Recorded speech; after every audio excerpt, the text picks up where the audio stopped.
Wind scoured the valley, pushing dust across the broken boards of Elias Crowe's ranch house. The last of the sun had burned itself red on the ridge, leaving the land in long shadows and brittle silence. Elias stood by the barn door, pitchfork in hand, when the sound cut through the stillness. Low, muffled, desperate. A sack writhed in the dirt. "Please, open it. I can't breathe." The words came broken, smothered, as though the burlap itself swallowed them. Elias froze. His hand tightened around the fork's worn handle. The voice inside the sack thrashed again, faint but urgent. The thing jerked like a dying animal, ropes around its neck pulled tight, dust rising each time it struggled. The wind carried no one else's step, no hoofbeat, no sound of departure. Whoever left it had already vanished into the desert. He moved slow, boots crunching gravel, eyes fixed on the burlap bundle. His breath hitched. The cords were knotted deep, the kind a rancher's hand knew well, the kind that didn't loosen easy. "Please," the voice rasped again, weaker now.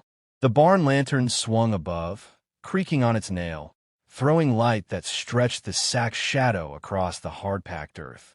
Elias crouched, calloused fingers brushing dust from the knot. His heart hammered against the silence, louder than the crickets, louder than the restless night. He hesitated. The desert held its breath. Coyotes bayed somewhere far across the canyon, their howls swallowed by distance. The sack heaved once, then stilled. Elias pressed the fork's tine against the rope, slicing fibers apart. The knot gave way with a snap. His hand shook, not from fear, not entirely, but from something heavier that had long lived inside him. He gripped the top of the sack, pulled. Burlap peeled back, rough against his palm. Dust drifted, and there, his body went rigid. The lantern's flame hissed as the night wind leaned through the slats, casting light upon the face within. Eyes wide with panic, skin streaked with sweat and grime, a woman gasped for air. Her chest heaved, her lips cracked. She coughed, dragged in a ragged breath. Then another, staring up at him as though he'd risen from the grave. Elias could not move. The woman's wrists were raw where ropes had chewed her skin. She struggled to rise but collapsed, her strength gone. Her voice came hoarse, but the words clear. "They left me here to die." Elias's fork clattered against the ground. The sound rang too loud in the emptiness, swallowed just as quickly by the desert silence. He bent, caught her under the shoulders, lifted her free of the sack. She sagged against him, bones sharp beneath torn fabric. Her breath ghosted hot against his neck. Elias glanced around the yard, eyes scanning shadows, the line of the ridge, the edge of the corral. Nothing moved but the restless lantern flame. No horse, no boot prints in sight. Only the sack, limp and open, gaping at the dust like a mouth. The woman clutched his shirt, fingers trembling. "Don't let them take me back." Elias looked down at her. Her eyes locked to his, wild, pleading, alive. Somewhere far off, thunder grumbled across the desert floor, though the sky above was clear. The sound crawled low, hollow, like something buried deep was stirring awake. The ranch stood quiet again, wind sighing through the barn's gaps, stirring hay and dust. Elias tightened his grip on the woman, but his own body would not shake free of what he had seen in that sack. The night had brought something to his door, something he could not put back, and standing there in the dust and silence, he felt the weight of it press heavy against his chest, like a ghost that refused to leave. Her breathing rattled, shallow and uneven, as Elias dragged her across the threshold of the barn. The lantern flame shivered against the walls, throwing long shadows that clawed over wood and hay. She clutched his arm, eyes wide, words spilling between gasps. "They'll come back. You don't know what you've done." Elias eased her against the bale, his jaw tight. Dust clung to her sweat-soaked face. Her wrists bled where the ropes had bitten deep. He tore a strip from an old feed sack and bound them, his hands rough but careful. "Who left you here?" His voice was gravel, low and steady. She shook her head, hair falling wild around her cheeks. Her throat worked, words breaking free. "Men masked, black sacks over their faces. You can't see their eyes, only the holes. They said I was next. The lantern light flickered. Outside, a coyote yipped, the sound snapping against the stillness before vanishing into the wide night. Elias stood, shoulders blocking the door, his frame a dark wall against the glow. The woman shuddered, whispering now, each word trembling. They take folk, anyone who speaks against them. No trial, no mercy, just the sack. Elias's hand curled around the post, the wood creaking under his grip. His eyes shifted toward the empty corral, the ridges beyond, the night too quiet. They own the law, she added, voice sharp with sudden strength. You hand me to the sheriff, I'll never draw another breath. He's theirs. All of them are. The words hung heavy in the barn, thick as dust. Elias said nothing. His silence stretched long, broken only by the horse shifting in the stall, stamping once, uneasy. Her gaze searched his face, desperate. Why'd you open it? Why didn't you leave me to die like the others? Elias's jaw worked, but no answer came. The question lodged in the dark like a knife. A gust of wind rattled the door.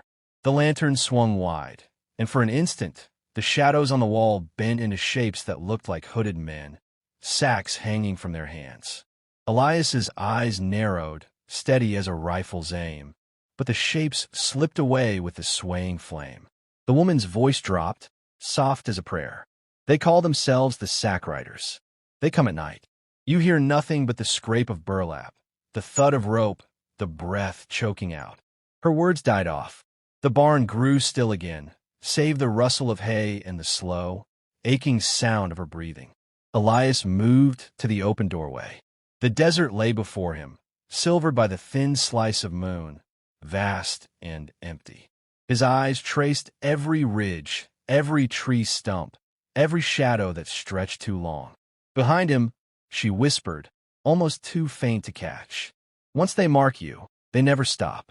Elias turned, gaze locking to hers. Her eyes glistened in the lantern glow, fierce beneath the fear. They'll come for me, and they'll come for you. Her voice cracked on the last word, but her stare held steady, unblinking. The sound of her warning seemed to linger longer than the silence that swallowed it. Elias stepped back into the barn, shut the door with a low groan of wood on wood. His hand found the bar, slid it across, sealing them inside. The lantern light caught his face, stern, unyielding, shadowed deep. He said nothing, but his silence carried the weight of a man who knew the desert would not forgive him for lifting that sack. The woman trembled where she sat, but in her eyes burned something more than fear, something like defiance, a spark refusing to die. And in the dust-thick air of that barn, Elias felt it too. The sound of her voice still echoed against the rafters, heavy and certain, as though the very would remember her words. They'll come for you. The wind outside shifted, low and hollow, carrying with it a whisper like burlap dragging across the ground. The hammer clicked back, cold and sharp, echoing off the barn walls. Elias Crowe's hands moved steady as stone, checking each round before sliding the rifle shut. The woman watched from the shadows, her wrists bound in fresh cloth, her face pale but fierce. Outside, the wind shifted. Hoofbeats. Slow. Deliberate. Elias lowered the lantern wick until the barn sank into near darkness. His breath rose quiet in the still air. Through the slats, moonlight carved pale stripes across his weathered face. He leaned a rifle against the wall, reached for a coil of wire, and set it low across the entry. Each motion was deliberate, measured, as if his body remembered steps he had sworn never to take again. The woman's whisper cut sharp. They've come. Hoofbeats multiplied. First 2, then 4, then more, circling wide, closing in. The creak of saddles. The low murmur of men who did not speak in words, but in the rhythm of breath through burlap. The horses snorted. A leather strap creaked. Then silence. Elias pressed his back to the post, rifle in hand now, cheek against the stock. His eye traced the line of the door. The scrape came first. Burlap dragged over earth. Then the dull thud of something heavy dropped in the dust. Another sack.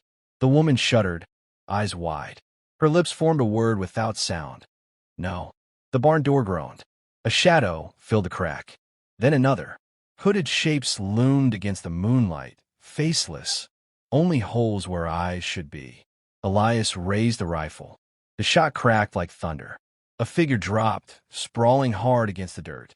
The horses screamed, hooves striking, the night exploding with chaos. Shouts muffled beneath hoods. Gunfire erupted, bullets tearing through wood, splinters flying across the barn. The woman flattened against the wall, dust falling into her hair. Elias moved low, fast, sliding across the hay, rifle braced against the stall. Another shot. A rider pitched backward, hood flaring as he fell. The wire trap sang. A horse shrieked, tangled, its rider crashing into the earth. Elias's jaw set hard, eyes burning cold. The riders returned fire, bullets slamming into the barn beams. Lantern glass shattered, flames spilling, smoke curling thick. Shadows danced wild across the walls. Elias's hands never wavered. He pulled the woman close, pushed her toward the back hatch. "Stay low." His voice was gravel, steady, final. She crawled through straw and dust as the riders advanced. Their sacks hung loose, black mouths gaping in the dark, swaying with each step. Elias struck flint, tossed it into a dry trough, slicked with lamp oil. Fire roared, blinding bright, spilling heat into the barn mouth. The riders staggered, shadows writhing. Elias stepped through the blaze, rifle raised. The crack of his shot tore the night again. One rider fell face first into the flame, hood catching, body thrashing as smoke swallowed him whole. The others circled, retreating into the silver dark. Gunfire ceased. The desert grew still, save for the hiss of burning wood and the woman's ragged breath behind him. Then, a slow clap. Boots crunched over gravel. From the edge of the light, a man stepped forward, hood in hand. His face was lined, iron strong, mustache cut neat, badge gleaming on his chest. The sheriff. His eyes found Elias, steady, unflinching. His voice carried low across the distance. "Didn't figure you still had the hands for it, Crowe." Elias said nothing, rifle steady against his shoulder, smoke curling around him like a shroud. The woman's gasp broke the silence, sharp, betrayed. The sheriff smiled thin. "You should have left the sack closed." The desert wind shifted again, carrying the smell of fire and blood. Elias's grip tightened. The reckoning had come. The sheriff's boots ground against the gravel, each step slow, measured, echoing louder than the crackle of fire behind him. Smoke drifted across the yard, stinging the air. The woman pressed against the barn wall, eyes locked wide on the man who wore the badge. Elias Crowe stood in the firelight, rifle raised, smoke curling off the barrel. His face was carved hard, shadowed deep, eyes steady as stone. The sheriff's hand hovered near his holster, fingers brushing the grip of the revolver that gleamed at his hip. He tilted his head, voice low, cutting through the silence. "You always did hide behind fences, Crowe. Tonight, there ain't no fence high enough." The woman's whisper carried across the dark. "He's the one. You put me in that sack." The sheriff's grin widened, teeth white against the soot and shadow. "And I'll put you back." The desert stilled. Even the wind held its breath. Elias shifted his weight, boots scraping dust. His jaw tightened, his voice rasped out like gravel grinding steel. "Not tonight." The sheriff's eyes narrowed. Then his hand dropped. Steel flashed. The yard split with the roar of gunfire. Sparks spat from muzzles, bullets tearing through smoke. The sheriff's shot carved the air past Elias's shoulder. Elias's rifle cracked, recoil slamming against his chest. The sheriff staggered, badge glinting, dust spraying beneath his boots. The woman screamed, dropping low as stray rounds shattered the barn wall. The fire roared higher, timbers groaning, sparks showering against the night. The sheriff lunged forward, gun blazing. Elias ducked, rolled, came up steady, rifle braced. Another shot ripped across the yard. The sheriff's arm jerked, pistol flying from his grip, clattering against stone. He staggered, breath ragged, hand clutching his side. But his eyes burned hot, wild. "You can't kill what folks already follow," he spat, voice breaking. "I'm the law." Elias stepped closer, rifle never wavering. Smoke coiled around him, firelight casting his shadow long against the ground. His voice came low, certain. Then the law dies tonight. The final shot rang sharp, rolling out across the desert like thunder. The sheriff dropped to his knees, then to the dust, face twisting once before the firelight claimed him. Silence crashed down. Only the crackle of flame, the rasp of the woman's breath, the faint moan of the wind crawling through the canyon. Elias lowered the rifle. His shoulders sagged beneath the weight of it, the years, the ghosts. He looked once at the fallen body, then turned his gaze to the woman. She rose slow, trembling, her eyes wet but fierce. The badge gleamed dull in the dirt, half buried in ash. She spat near it, voice steady now. That's the end of him. But the night did not ease. The fire licked higher, barn timbers buckling, sparks carried into the black sky. Across the desert, coyotes lifted their voices, a chorus rising as if the land itself bore witness. The woman stepped to Elias's side. "They'll speak of this," she said, voice hushed but certain. "They'll speak of you." Elias looked past her, out across the endless dark. His face gave no answer. He walked to his horse, cinched the saddle with quiet hands, the rifle slung across his back. The woman called after him, voice breaking the silence. "Where will you go?" Elias paused, one boot in the stirrup, the fire painting him in red and gold. He did not turn. His answer came like a whisper carried by the wind. "Where the sacks don't reach." Then he mounted, spurred, and the horse leapt into the night. The desert swallowed him whole, hoofbeats fading to nothing. The woman stood alone in the glow of the dying barn, smoke curling skyward like a prayer. She clutched the torn cloth still binding her wrists, her breath steady now. By morning, the town would gather. They would find the sheriff in the dust, the badge blackened, the riders scattered like ash. And by evening, whispers would spread across saloons and campfires, across canyons and plains. Whispers of a man who lifted a sack and saw what should never have been. A man who faced shadows no one else dared to name. A man who brought down the law itself when the law turned rotten. Some would swear he rode north, others south. Some claimed they saw his shadow against the ridges at night. Rifles slung easy, eyes burning through the dark. But all agreed on one thing. The sack riders never came again. And somewhere in every corner of the frontier, the old storytellers leaned close to the fire, their voices dropping low, their eyes catching the flame. And that's how Elias Crowe, the rancher who spoke to no one, lifted the sack that night.